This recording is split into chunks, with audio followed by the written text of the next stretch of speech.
भला हुआ मेरी माला टूट गई, मैं राम भजन से छूटी। भला हुआ मेरी माला टूट गई, मैं राम भजन से छूटी। मेरे सिर से टली बला, भला हुआ मेरी माला टूट गई, मैं राम भजन से छूटी। मैं राम भजन से छूटी। नमस्कार दोस्तों, परमात्मा से मैं हमेशा यही दुआ करूंगा कि आप सब हमेशा हमेशा विवेक की सीढ़ियां चढ़ते जाएं, हमेशा इतने विवेकी होते जाएं कि आपको जो मैं बता रहा हूं वो बिल्कुल सटीक समझ में भी आए और आपका पूर्ण विश्वास भी बने। क्योंकि जब समझ में आ जाता है दोस्तों तो विश्वास अपने आप बनता है। और ये ज्ञान सबके लिए नहीं है, ये केवल उन विवेकी हंसों के लिए है जो थक चुके हैं, जो भटक भटक के थक चुके हैं, जो हमेशा परमात्मा से एक ही फरियाद करते हैं कि हे मेरे मालिक, अब हम पे दया करो, हमको वो सच्चा नाम बख्शो और हमें इस जन्म मरण से मुक्त करो। ये केवल उनके लिए है जो लोग, देखो मैं आपको बता दूं कि इस ज्ञान को सुन के कई ऐसे लोग भी सुन रहे हैं इसको, जिनको भक्ति से कुछ लेना देना ही नहीं है, जो इस ज्ञान को केवल सुन रहे हैं और उनको कुछ नई चीज मिल रही है। वो क्या करेंगे, जैसे किसी गली कूचे में, कहीं नुक्कड़ पे, कहीं किसी पार्क में कुछ लोग कभी परमात्मा की बात करेंगे तो ये लोग इस मूल ज्ञान को वहां पे रखेंगे और अपना ज्ञान बोल के रखेंगे कि ये मुझे स्वयं से हुआ है। जैसे होता ही आया है कि कहीं से कोई बात पता लग जाती है तो बंदा क्या कहता है, अपने आप को श्रेष्ठ सिद्ध करने के चक्कर में कि ये तो मुझे पता था। तो वो लोग इस ज्ञान को रखेंगे और सामने वाले का जो ज्ञान होगा उसको काट देंगे, केवल अपनी मान बढ़ाई के लिए कि देखो मैं इतना बड़ा ज्ञानी हूं, मुझे निअक्षर का ज्ञान हो चुका है। लेकिन दोस्तों उनका कल्याण नहीं हो सकता, क्योंकि वो गुरु से जुड़ेंगे नहीं, केवल कथनी कथेंगे और उसको अनुभव नहीं कर पाएंगे और 84 में चले जाएंगे। तो ये ज्ञान उन लोगों के लिए नहीं है जो ऐसे व्यवहार में जीते हैं। ये परम ज्ञान उन लोगों के लिए बताया जा रहा है जो सच में परमात्मा को मिलना चाहते हैं, मालिक का दर्शन करना चाहते हैं, अपने आत्म स्वरूप को जानना चाहते हैं, भव बंधन से मुक्त होना चाहते हैं। तो आज हम बात करेंगे, हमारे सिख भाइयों का एक ग्रंथ है तव प्रसाद सवैये, उसमें कुछ बहुत ही खास वाणियां लिखी गई हैं, बहुत ही विशेष वाणियां लिखी हैं जो आम आदमी की पहुंच से, उसकी सोझी से दूर होती हैं। वो सोच ही नहीं सकता कि ये वाणियों में क्या लिखा हुआ है। आज हम उस वाणी का सरलार्थ करेंगे, हम उस वाणी के भाव को समझेंगे। तो दोस्तों मैं शुरू करता हूं वाणी। तो वाणी क्या कहती है, मानव इंद्र गजेंद्र नराधप जौन त्रिलोक को राज करेंगे। मतलब जब कोई मानव भक्ति करना स्टार्ट करेगा तो वो भक्ति करते करते इंद्र पद पे पहुंच जाएगा, गजेंद्र पद पे पहुंच जाएगा, 3 लोगों का राज भी कर लेगा। इतना बड़ा राजा बन जाएगा कि 3 लोग का राज भी कर लेगा भक्ति के द्वारा। आगे क्या कहते हैं, कोटि स्नान गजादिक दान अनेक स्वंबर साज बरेंगे। मतलब करोड़ों स्नान करने का उसको पुण्य मिलेगा, लाखों करोड़ों हाथी दान करने का उसको पुण्य मिलेगा और अनेक बार उसको स्वयंवरों में जीतने का मौका मिलेगा। जब काल की भक्ति की जाती है, तब की बात हो रही है ये। तो इसी काल की भक्ति सब कर रहे हैं, शुरू से ही करते आए हैं। तो आगे कहते हैं ब्रह्मा महेश्वर विष्णु संचीपत अंत फंसे जम फांस परेंगे। यानी जो भक्ति ब्रह्मा महेश और विष्णु जी भी करते हैं, यानी ओमकार का जाप करते हैं, अनहद नाद को सुनते हैं, कान और आंख बंद करके जो योग करते हैं, कहते हैं अंत फंसे जम फांस परेंगे, यानी जन्म मरण से मुक्त नहीं हो पाएंगे। वो भी बार बार अवतार धारण करके आते रहेंगे, हर युग में आएंगे, बार बार जन्म लेके आएंगे। अब दोस्तों कई लोग कहते हैं कबीर साहब भी तो आते हैं, बार बार वो भी तो आ रहे हैं, तो इसका मतलब वो भी फंसे हुए हैं। कई लोगों के मन में शंका होती है, कईयों ने मैसेज भी किए मुझे, मैं यहीं पे क्लियर कर देना चाहता हूं दोस्तों। अगर आप पानी में गिर जाते हो और आपको तैरना नहीं आता, तो आप बचाव बचाव करोगे और आपकी आवाज पुकार सुनकर एक तैराक उस पानी में कूदेगा। अब देखने वाले देखेंगे कि दोनों ही पानी में हैं, यानी दोनों ही भवजल में हैं, डूब रहे हैं। लेकिन जो ज्ञानी जन होंगे वो समझ जाएंगे कि ये तैराक डूबने नहीं आया दुनिया में, वो डूबतों को तारने आया है। इसको समझो। अगर राष्ट्रपति कभी जेल का दौरा करने चले जाए, देखने चले जाए कि कैदियों की कैसी हालत है, तो कैदी अगर ये सोचें कि देखो राष्ट्रपति भी हमारी तरह जेल में बैठा है, जेल में ही दिख रहा है, यानी ये भी कैदी है, तो भाई ये उनकी गलतफहमी होती है। राष्ट्रपति को कोई कैद नहीं कर सकता। राष्ट्रपति तो उन लोगों को भी छुड़वा सकता है जिनको फांसी तक की सजा हो चुकी हो।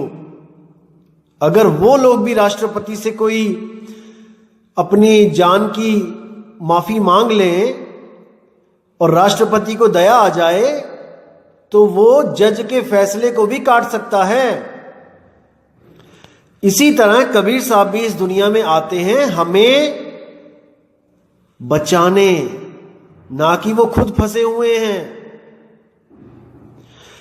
देवी देवताओं यानी त्रिदेवों के आने में और कबीर साहब के आने में क्या फर्क है? त्रिदेव आते हैं सृष्टि बनाने, उनको काम सौंपा जाता है, वो इस सृष्टि को छोड़ के जा नहीं सकते। और कबीर साहब आते हैं इस सृष्टि से हमें मुक्ति दिलवाने। इन दोनों के फर्क को समझो भाई।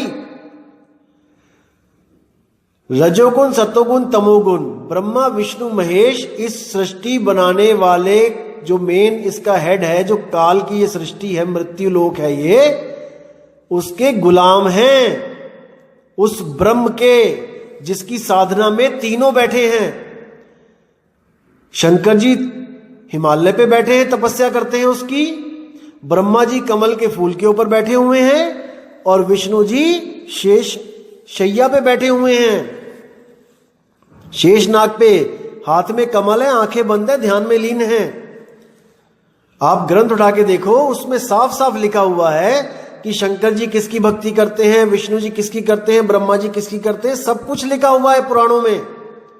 आप पढ़ो तो सही, लेकिन हम पढ़ते नहीं हैं। हम वही पुरानी लकीर के फकीर बने हुए हैं कि जैसे हमारे दादाजी ने किया है, उनके दादाजी ने किया है, उनके दादाजी ने किया है, वैसे ही हम करेंगे। तो दोस्तों अगर हम वही सब करेंगे जो हमारे पुरख करते आए हैं, तो हम मुक्त नहीं हो सकते, क्योंकि हम पहले भी कई जन्मों में यहां पे आ चुके हैं और वही किया है जो हमारे पुरखों ने किया है।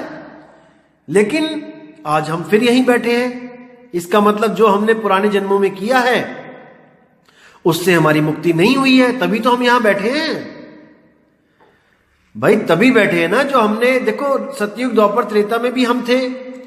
जैसे कृष्ण जी ने गीता में बोला, हे अर्जुन ऐसा कोई समय नहीं था जब तू, मैं या ये राजा इस दुनिया में नहीं थे, हम हमेशा से ही थे। मरते हैं जन्मते हैं, मरते हैं जन्मते हैं।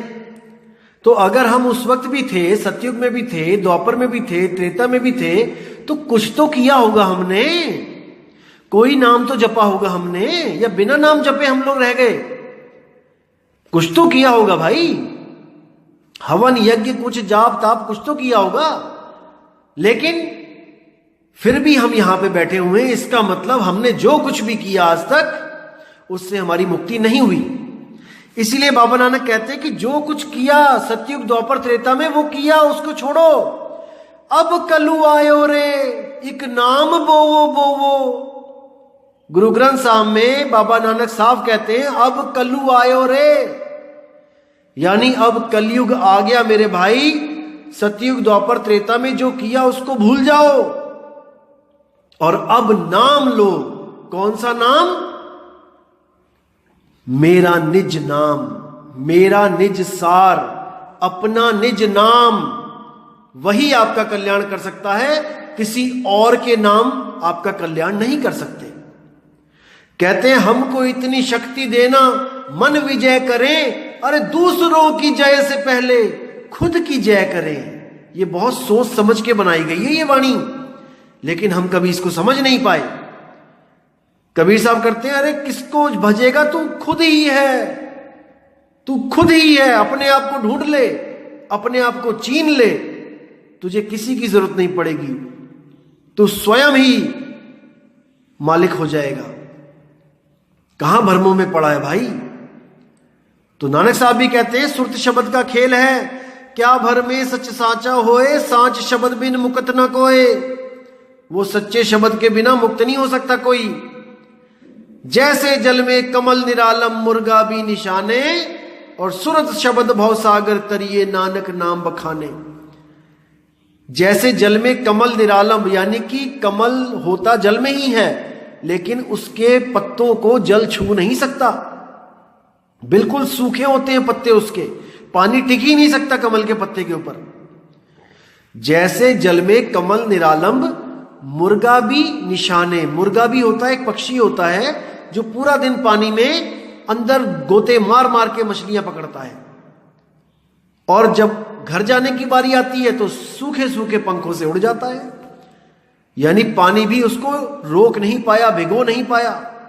इसी तरह सुरती और शब्द का मेल बताया है कि सारी दुनिया में सारे काम करते चलो, और जब अंत समय आएगा अरे सुरत शब्द का मेल कर लो, सुरत शब्द का मेल।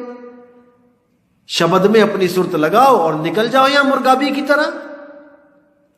जैसे जल में कमल निरालंब मुर्गा भी निशाने, सुरत शब्द भवसागर तरिए नानक नाम बखाने। सुरत और शब्द केवल दो चीज हैं, सुरत और शब्द, बीच में कुछ नहीं है, विहंगम योग। सुरत शब्द भवसागर तरिए, अगर भवसागर को पार करना है तो सुरत शब्द योग सीख लो भाई, वही पार करेगा। सुरत शब्द भवसागर तरिए नानक नाम बखाने, रहे एकांत एक मन वसिया।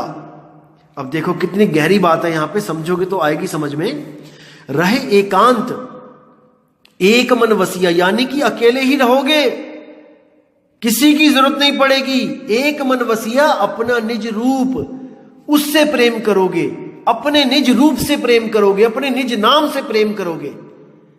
रहे एकांत एक मन वसिया, आशा माह निरासु। आशा माह निरासु मतलब फिर कोई आस नहीं रह जाएगी जीवन में। कुछ मिला तो भी ठीक है, नहीं मिला तो भी ठीक है।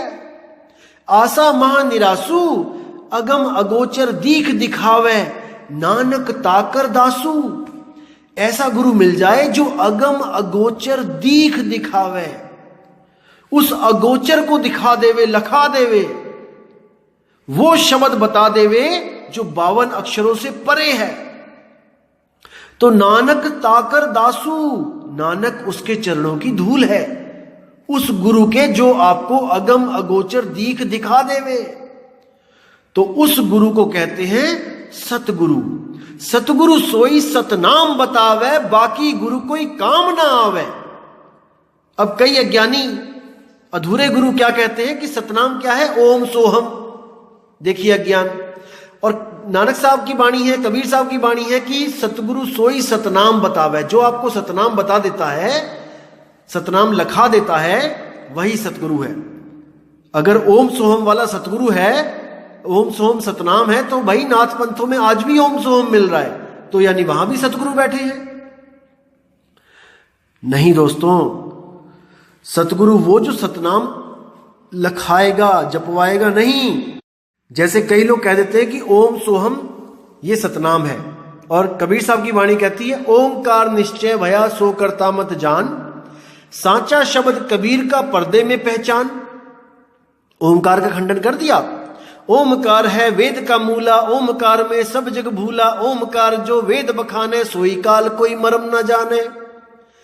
खंडन कर दिया। अब सोहम को क्या बोलते हैं?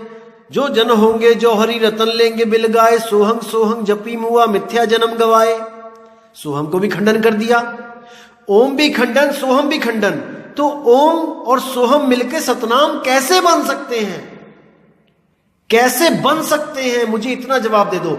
ओम भी अधूरा, सोहम भी अधूरा, तो ये दोनों मिलके कैसे पूर्ण हो सकते हैं? कभी नहीं हो सकते। जो चीज आपको मुक्ति ना दे पाए वो जहर के समान है, विष है। जैसे नानक साहब ने कहा है, नाम बिना सब कूड़ पसारा। नाम के बिना सब कुछ कूड़ है। कूड़ है यानी कि कूड़ा है, खराब है, यानी कि जहर है, विष्ठा मान के चलो, जहर है। नाम बिना सब कूड़ पसारा। तो सोहम और ओम ये कूड़ हो गए, क्योंकि मुक्ति नहीं दे सकते, इसलिए विष हो गए। अब कोई कहे कि नहीं, इस सोहम अकेले जपने पे विष है, कोई और चीज बाद में मैं जो दूंगा उस पे ये अमृत हो जाएगा, तो ऐसा नहीं होगा। मान के चलो कि एक गिलास में जहर है और आप जहर पी रहे हो, तो जहर तो अपना असर करेगा। अगर कोई कहे कि नहीं, गन्ने के जूस में मिला के दूंगा मैं आपको, क्योंकि अकेला पियोगे कड़वा लगेगा, तो बंदा कह रहा नहीं, गन्ने के जूस में मिला के दूंगा। भाई मीठा भले हो जाए, लेकिन जहर तो जहर ही रहेगा। तो इस बात को समझो, जो चीज असार है वो सार हो ही नहीं सकती। जब सोना 24 कैरेट मांगा जाता है तो केवल सोना ही होता है उसमें, और कोई चीज नहीं होती है। अगर उसमें कोई मिलावट है तो वो 24 कैरेट नहीं रहेगा, उसमें अशुद्धि आ गई है। इस चीज को समझो आप लोग। सत्य वो होता है जिसमें कोई मिलावट नहीं होती है, क्योंकि मिलावट नाम है माया का। सत्य ही एक ऐसी चीज है जिसमें कोई मिलावट नहीं, जो 100% शुद्ध है, जिसको खालिस कहा जाता है। खालिस, जैसे जो पंथ है खालसा पंथ है, ये उसी खालिस के नाम से खालसा बना है कि जो हमारा खालिस भगत होगा, जो हमारा प्रेमी होगा और वो केवल सतनाम पर अपनी जिंदगी लगाएगा, वो खालसा कहलाएगा, केवल सतनाम पर। तो देख लो, सिख धर्म में आज भी बड़े बड़े अक्षरों में लिखा होता है सतनाम। तो भाई इसको समझना पड़ेगा, सत्य को समझना पड़ेगा। अरे सत्य ही तो साहिब है। सत्य साहिब कह लो, सत्य नाम कह लो, सत्य पुरुष कह लो, एक ही चीज है। सत्य शब्द कह लो, आदि नाम कह लो, आदि पुरुष कह लो, आदि अक्षर कह लो, आदि स्वरूप कह लो, आदि गणेश कह लो, आदि निरंजन कह लो, ये सब एक ही चीज है। इसको समझो मेरे भाइयों। अब आगे क्या कहते हैं, साफ लिखा है देखो, ब्रह्म महेश्वर विषण संचीपत अंत फंसे जम फांस पड़ेंगे। यानी कि ये भी भक्ति करेंगे, बहुत भक्ति करेंगे, युगों युगों तक भक्ति में बैठे रहेंगे, लेकिन ये मुक्त नहीं हो पाएंगे। इनको वापस ये ब्रह्म में समाएंगे और इनको वापस इस दुनिया में दोबारा आना पड़ेगा सर्जन करने के लिए, दोबारा सृष्टि बनानी पड़ेगी। ये मुक्त नहीं हो सकते। अब आगे क्या कहते हैं, जे नर श्रीपति के प्रस हैं पग ते नर फेर न देह तरेंगे। अब देखो दोस्तों, ऊपर जो ब्रह्मा विष्णु महेश वाली जो लाइन में है वहां पे बोला है कि अंत फंसे जम फांस पड़ेंगे। जो ये जम है वो है चौथा भगवान काल भगवान, जिसकी ब्रह्मा विष्णु महेश साधना करते हैं। जैसे बताया था ना, 3 देव को सब जग ध्यावे, चौथे देव का मरम न पावे, तो ये चौथा देव है जम। और चौथा छोड़ पंचम को ध्यावे, वो पंचम कौन है जो नीचे अब बताया जाएगा आपको। जे नर श्रीपति, श्रीपति है 5वां, ब्रह्मा विष्णु महेश ये 3 हो गए, जम ये चौथा हो गया और श्रीपति ये है 5वां। जे नर श्रीपति के प्रस हैं, पग ते नर फेर न देह तरेंगे। मतलब जो इन चारों के अलावा जो 5वां है, जो उसकी शरण में आ जाएंगे, वो मनुष्य दोबारा देह नहीं धरेंगे। उनको दोबारा आंख, कान, नाक, हाथ, पैर, पेट नहीं मिलेगा, किसी प्रकार का शरीर नहीं मिलेगा, वो देह नहीं रहेंगे, वो विदेह हो जाएंगे, विदेह। जैसे साहिब कहते हैं, धर्मदास जी बोलते हैं कबीर साहब को कि कबीर साहब आप कहां से आए हो?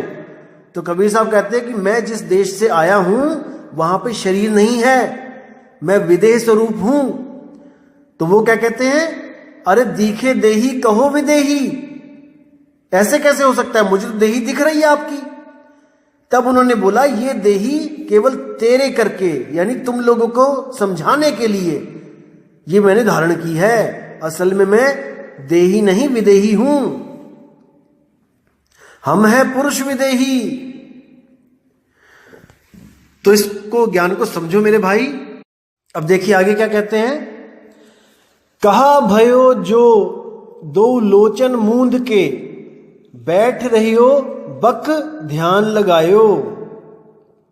मतलब कि जो लोग 2 लोचन मूंद के, यानी कि जो आंखें बंद करके, दोनों आंखें बंद करके बैठ जाते हैं सिमरन करने, नाम जपने, कुछ कितने भी नाम जितने गुरु ने दिए हैं, कोई 1 जप रहा है, कोई 2 जप रहा है, कोई 3 जप रहा है, कोई 5 जप रहा है, कोई अकेला ओम जप रहा है, कोई ओम सोहम जप रहा है, कोई सतपुरुष अकाल मूर्त शब्द स्वरूपी राम 3 नाम जप रहा है, कोई ज्योत निरंजन ओंकार रारंकार सोहंग सतनाम 5 नाम जप रहा है। यानी जितने भी जो भी नाम जप रहा है, दोनों आंखें बंद करके बैठ गए जो। कहा भयो 2 लोचन मूंद के, बैठ रहे हो बक ध्यान लगायो। यानी कि सच्चा शब्द तो है नहीं, लेकिन फिर भी सोच रहा है कि मैं बहुत बड़ी भक्ति कर रहा हूं और मुझे रब मिल जाएगा। सच्चा नाम नहीं है, कृत्रिम नाम, डुप्लीकेट नाम जप रहा है। तो उस भक्ति को क्या बोला यहां पे, बक ध्यान लगाइयो। बक यानी बगुला, कि बगुले की तरह वो भक्ति कर रहा है, यानी कि वो कर रहा है भक्ति, लेकिन वो सत्य भक्ति नहीं है, उसको कोई फल नहीं मिलेगा, भले वो समय बर्बाद कर रहा है भक्ति में।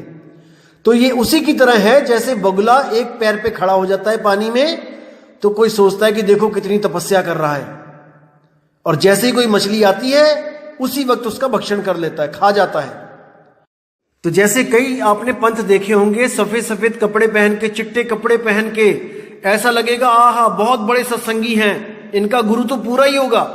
और गुरु भी सफेद कपड़ों में आता है और आपको डुप्लीकेट नाम, नकली नाम, कृत्रिम नाम दे देता है और कहता है कि यह सच्चा नाम है।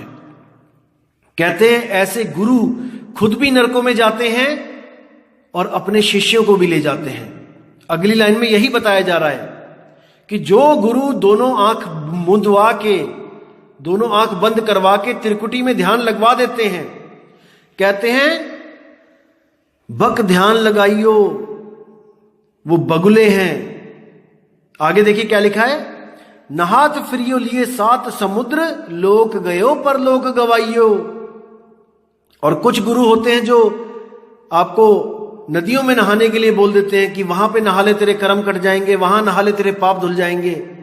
ये दोनों प्रकार के ही गुरु आपको भ्रमित कर देते हैं, आपके जीवन का सत्यानाश कर देते हैं। तो उनके लिए लिखा है कि लोक गयो पर लोक गवाइयो, ये लोक भी गया, क्योंकि ये जन्म मिला था सच्चे नाम को ध्याने के लिए, लेकिन सच्चा नाम तो ढूंढा नहीं, परख तो कभी की नहीं। जैसा भी गुरु मिला उसको धारण करके नाम लेके अपना समय बर्बाद करने लग जाते हैं। अब जो समय मिला था नाम को खोजने के लिए, वो समय बर्बाद कर दिया नाम, नकली नाम जपने में। तो ये लोक भी गया और परलोक भी गया, क्योंकि उसका कोई फल नहीं मिलना है। तो कह रहे हैं यहां पे कि लोक गयो परलोक गवाइयो। अब आगे क्या कहते हैं, बास कियो बिखियान सो बैठ के ऐसे ही ऐस सुबैस बिताइयो। यानी कुछ लोग भक्ति भी नहीं करेंगे, खोटे कर्म करेंगे और ऐसे ही ऐसे अपना समय सारा बिता देंगे। दोनों ही प्रकार के, जो नकली नाम जपेंगे वो भी जन्म अपना गंवा देंगे, और जो गलत कामों में पड़ जाएंगे वो भी अपना जन्म गंवा देंगे। आगे क्या कहते हैं, साच कहूं सुन लेओ सब ही जन, जिन प्रेम कियो तिन ही प्रभ पाइयो। कि जो भी सत्य से प्रेम करेगा, सत्संग से प्रेम करेगा, भाई पार वही होगा। क्योंकि कहीं ना कहीं उसको सत्संग सुनते सुनते सुनते अलग अलग गुरुओं का, किसी ऐसे गुरु का सत्संग मिल जाएगा जहां पे उसको मुक्ति की जो है राह मिल जाएगी। इससे कोई फर्क नहीं पड़ता कि वो आपके धर्म का है, कि आपकी जात का है, कि आपके किसी कोई आपकी भाषा का सत्संग है। इससे कोई दिक्कत नहीं, कोई फर्क नहीं पड़ता। जहां सत्य वस्तु मिलती है आप वहां पे अटैच हो जाओ। हमें वस्तु से मतलब है, हमें उसके नामों से मतलब नहीं है। तो आगे क्या कहते हैं, काहुल पाहन पूज धर्यो, सिर काहुल लिंग गरे लटकाइयो, और काहू लिखियो हरि अवाची दिशा माही, काहू पछा को शीश नवाइयो। तो कह रहे हैं कुछ लोग तो पत्थर पूजने लग जाते हैं, काहुले पाहन पूज धर्यो, कुछ तो पत्थरों की पूजा करने लगेंगे और कुछ गले में लिंग लटका लेंगे, यानी शिवलिंग। तो कह रहे हैं वो दोनों के दोनों भरम जाल में रहेंगे। काहू लिखियो हरि अवाची दिशा माही। कुछ लोग सोचेंगे कि किसी खास दिशा में, कि दक्षिण में है भगवान, कि पूर्व में है भगवान, और कुछ लोग पछा को शीश नवाइयो, कुछ लोग पश्चिम की तरफ सिर झुकाने लग जाएंगे कि वो परमात्मा पश्चिम की तरफ रहता है। जैसे आप देखोगे मुस्लिम समाज जो हमारा है, पश्चिम दिशा की तरफ नमाज पढ़ते हैं, तो भरम जाल में रहेंगे। आगे क्या कह रहे हैं, काहू बुतान को पूजत है, पस को मृतान को पूजन धाइयो। कुछ लोग बुतों की पूजा करने लग जाएंगे, जैसे मूर्ति खड़ी है, खड़ी मूर्ति की पूजा करने लग जाएंगे, और कुछ लोग पड़ी मूर्ति की पूजा करने लग जाएंगे। पड़ी मूर्ति यानी कब्रों की, एक खड़ी मूर्ति मंदिरों में और एक पड़ी मूर्ति वो कब्रों में, दोनों ही उलझे रहेंगे। अब आगे क्या कहते हैं, कूड़ क्रिया उर्झ्यो सब ही जग। की कूड़ क्रिया, मैंने आपको बताया था कूड़, नाम बिना सब कूड़ पसारा, यानी कि सब गलत दिशाओं में उलझे रहेंगे। कूड़ क्रिया उर्झ्यो सब ही जग, श्री भगवान को भेद न पाइयो। उस भगवान, श्री भगवान का, उस पांचवें जो बोलते हैं जिसको कि त्रिदेव और काल से जो न्यारा है, वो अकाल पुरुष जो तीन गुण और मन इन चारों से न्यारा है, वो आत्म स्वरूप, उसका कोई भेद ना पाइयो। उसका किसी को भेद नहीं पता लगेगा कि वो कौन है। वही सतनाम है, उसी को सतनाम बोला जाता है। और वो सतनाम निर्भय है, यानी वो सतनाम जो है वो डरता नहीं किसी से, काल उसका कुछ नहीं बिगाड़ सकता। वही सतनाम निर्वैर है, वो किसी को मारता नहीं है। एको सतनाम निर्भव निर्वैर, अकाल मूरत, काल भी उसका कुछ नहीं बिगाड़ सकता, वो समय से परे है, वो जन्म मरण में नहीं आता। अजूनी सैपंग, अजूनी यानी जो कभी किसी जून में नहीं आया है, वो जूनों से न्यारा है। आत्मा भी किसी शरीर में नहीं आया आज तक, केवल उसकी श्रुति फंसी है इन शरीरों में, जो मन और तन को चला रही है और अपने आप को भूल के अपने आप को कभी मन समझती है, कभी तन समझती है। उसी चेतना की वजह से ये मन और तन गति में रहते हैं। जैसे एक मोटरसाइकिल है, जड़ है, खुद नहीं चल सकती, लेकिन आप जब उस पर बैठ के चलाते हो तो 150 की स्पीड में, 200 की स्पीड में भी चलती है। अब मान के चलो कि आप दिखते नहीं हो किसी को और आप मोटरसाइकिल पे बैठे हो, तो सबको ऐसा लगेगा कि मोटरसाइकिल खुद ही चल रही है, यानी मोटरसाइकिल तो चेतन है। जैसे कुछ मेरे भाई कहते हैं, अरे हम चेतन ही तो हैं, मन चेतन ही तो है, तन चेतन ही तो है।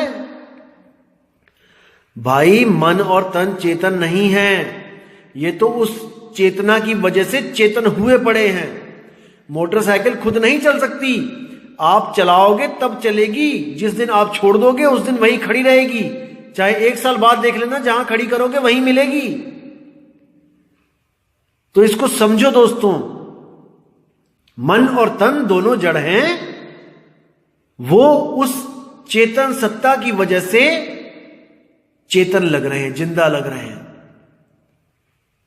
इसी भरम जाल को कबीर साहब तोड़ते हैं आके कि जीव जनैया तू चेतन है, पक्का देख ठिकानो और तेरा दूर को जानो, कि तुझे इन दोनों से दूर होना पड़ेगा, अपने स्वरूप में आना पड़ेगा, तब बात बनेगी, नहीं तो यहीं पे उलझते रह जाओगे।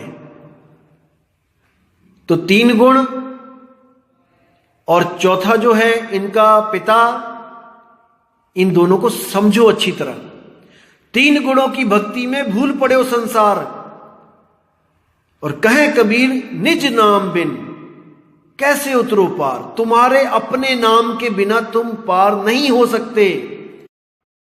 किसी और के नाम जप के तुम्हें अपना ज्ञान नहीं हो सकता, तुम्हें निज नाम निज रूप नहीं मिल सकता। जैसे बोध, ज्ञान बोध में आपने पढ़ा कि आदि नाम निज सार है भाई, जो आदि नाम है वो आपका निज सार है। और जम राजा ते ही निकट ना आई, जब आप निज स्वरूप को प्राप्त कर लेते हो, आत्म स्वरूप को प्राप्त कर लेते हो, आप अजर अमर अविनाशी हो जाते हो, काल आपके पास भी नहीं फटक सकता। इस ज्ञान को समझो, ये मूल ज्ञान है भाई, ये पवित्र ज्ञान नहीं है कि ये कोई कहानी ज्ञान है, ये असली निहितत्व ज्ञान है, निहितत्व ज्ञान, तत्व ज्ञान से भी न्यारा। तो भाई उम्मीद करूंगा कि आज की ऑडियो आपको अच्छी तरह समझ में आ गई है और आपका विवेक और जाग रहा है। मुझे पता है कई भाई लोग बहुत अच्छी मेल भी करते हैं कि आपकी वजह से बहुत कुछ समझ में आ रहा है। देखो मैं तो एक जरिया हूं केवल, ये मेरा ज्ञान नहीं है भाई, ये कबीर साहब का ज्ञान है। मैं तो एक जरिया हूं, इस ज्ञान को आपको समझा रहा हूं। मालिक वही हैं, मैं उनका दास हूं। कोई मुझे उनका अवतार ना समझे कि मैं कोई कबीर साहब का अवतार हूं या मैं कोई बाबा नानक का अवतार हूं। भाई मैं आप लोगों की तरह ही हूं, बस मेरे द्वारा ये ज्ञान मालिक बुलवाना चाहता था तो वो बुलवा दिया उसने, आप लोगों के कल्याण के लिए। अब ये आपने देखना है कि आप इस ज्ञान को पकड़ पा रहे हो कि नहीं पकड़ पा रहे हो, ये आपने देखना है। मूल ज्ञान आपके सामने आ चुका है। इस मूल ज्ञान के लिए दुनिया पता नहीं कहां कहां भटकती रही सारी उम्र, 50-50, 60-60 साल ऐसे गुरुओं के चक्कर में उन्होंने गला दिए जो उनको वापस नहीं मिल सकते अब, और ज्ञान भी नहीं हो पाया पूर्ण, मंत्रों की साधना करते रहे सारी उम्र।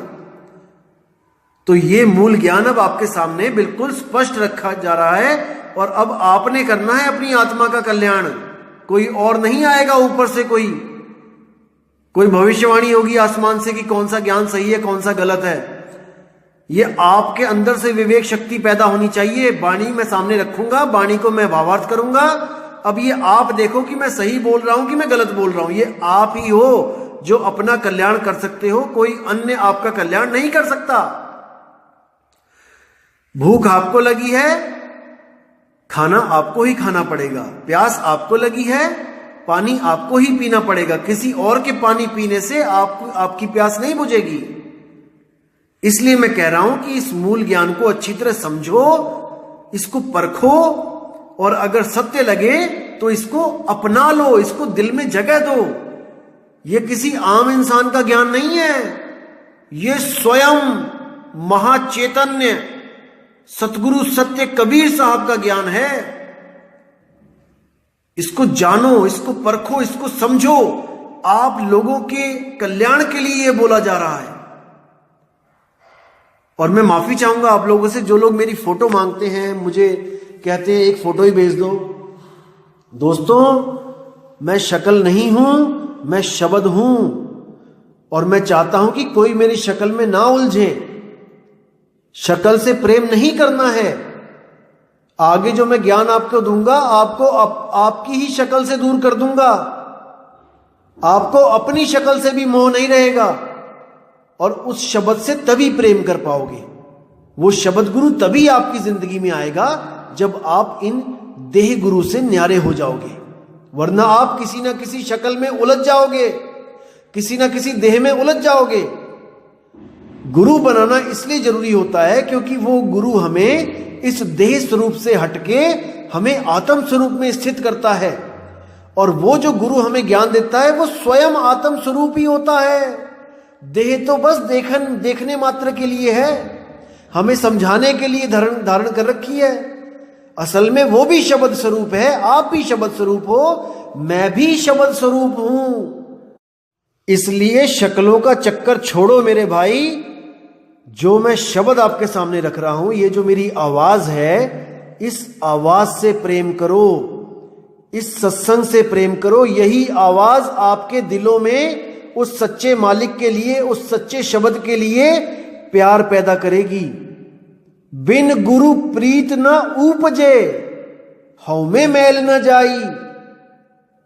बिना शब्द गुरु के आपके दिल में प्रेम उत्पन्न हो ही नहीं सकता, जब तक वो शब्द गुरु का कोई भेदी आपको शब्द का भेद ना दे दे। तो दोस्तों, शब्द को पकड़ना है, शक्लों को नहीं पकड़ना है। शक्ल भी नहीं देखनी गुरु की कैसी है, उसके ज्ञान को देखो। ना उसकी जात को देखो, ना उसकी पात को देखो, ना उसके धर्म को देखो, ना मजहब को देखो, ना उसके पंथ को देखो कि कौन से पंथ में है। ज्ञान देखो। अगर उसका ज्ञान सच्चा है तो भले वो हमारी जात का नहीं है, हमारे धर्म का नहीं, हमारी बिरादरी का नहीं है, उसको गुरु धारण कर लो। क्योंकि मैंने बताया कि जितनी जात पात ये हैं, ये सब 52 अक्षरों के बाद बनी है।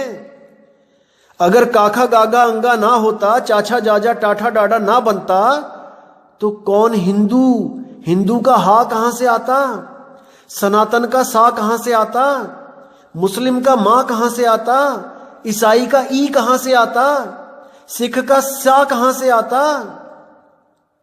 ये सब धर्म तब बने हैं जब अक्षर बने हैं। अक्षर खत्म कर दो तो सब धर्म, सब जात, सब नाम, सब कुछ खत्म हो जाएगा। और तब भी एक चीज बचेगी, वो हम और आप हैं। हम और आप फिर भी बचेंगे, क्योंकि इन अक्षरों के पैदा होने से पहले भी हम और आप थे। लेकिन हम जातों पातों में नहीं बटे हुए थे, हम एक साथ रहते थे। जैसे आज सब जानवर बिना ये जाने कि वो कौन सी जात कौन सा पात का है, आज भी एक साथ रहते हैं। चिड़िया घोंसला बनाती है, कभी नहीं देखती कि मेरे साथ वाली चिड़िया हिंदू है कि मुसलमान है, क्योंकि वो अक्षरों से न्यारे हैं। इसलिए वो आज भी एकजुट हैं। और हमने इन अक्षरों को खोज के एक दूसरे से दूरियां बना ली। केवल 52 अक्षरों की वजह से हम हिंदू हैं, हम मुसलमान हैं, हम सिख हैं, हम ईसाई हैं, और हम लड़ रहे हैं। इन्हीं 52 अक्षर की वजह से हमने एक ही रब के अलग अलग नाम रख लिए हैं, और आज हम उन नामों को बड़ा करने में लगे हैं। वस्तु पता नहीं है क्या है, लेकिन उसके नाम को बड़ा करने में लगे हैं। मेरा रब बड्डा, मेरा अल्लाह बड्डा, मेरा वाहेगुरु बड्डा। वो कहां रहता है, कैसा है, इसका कोई किसी को अंदाजा नहीं है। तो इसीलिए हमें गुरु बनाना है जो हमारे सब नामों को छुड़वा दे और वस्तु का लखाव कर दे। पानी, जल, वाटर, नीर, तो ये सब छुड़वा दे और एक गिलास पानी आपके मुख से लगा दे ताकि आपका गला गीला हो जाए। तो दोस्तों, इन बातों को समझना है। ये बार बार नहीं मिलेंगी समझने के लिए। अभी एक इंसान जन्म मिला है, इसको समझ जाओ, अभी समय है। तो ये मूल ज्ञान दोस्तों, उम्मीद करूंगा कि आपको समझ में आ रहा है। और मैं अब आपसे विदा चाहूंगा और अगली ऑडियो बहुत जल्दी आपको मैं भेजूंगा, जिससे आपके सारे भ्रम खत्म हो जाएंगे। क्योंकि अगली ऑडियो एक ऐसे ज्ञान पे निर्धारित की जाएगी जिससे आपके सारे भ्रम के पर्दे हट जाएंगे।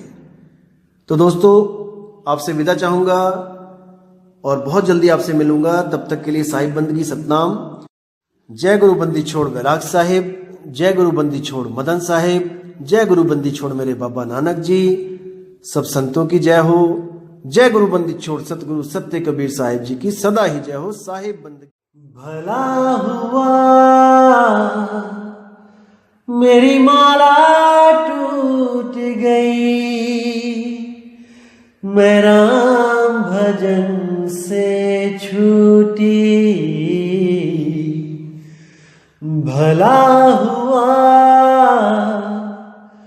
मेरी माला टूट गई, मैं राम भजन से छूटी। मेरे सिर से टली बला, भला हुआ मेरी माला टूट गई, मैं राम भजन से छूटी। मैं राम भजन से छूटी।